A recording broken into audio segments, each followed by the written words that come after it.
अंतर्गत मी विषय घेतलाय इंद्रधनुष। इंद्रधनुष्याला 7 रंग असतात।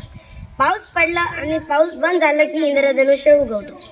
इंद्रधनुष्याचे 7 रंग आपल्याला जर लक्षात ठेवायचे असेल तर त्याच्यावर एक वाक्य आहे, जा ता नाही पाणी पी, जा जा म्हणजे जांभळा, ता ता म्हणजे तांबडा, ना ना म्हणजे नारंगी, ही म्हणजे हिरवा, पा पा म्हणजे पांढरा, नी म्हणजे निळा आणि पी म्हणजे पिवळा।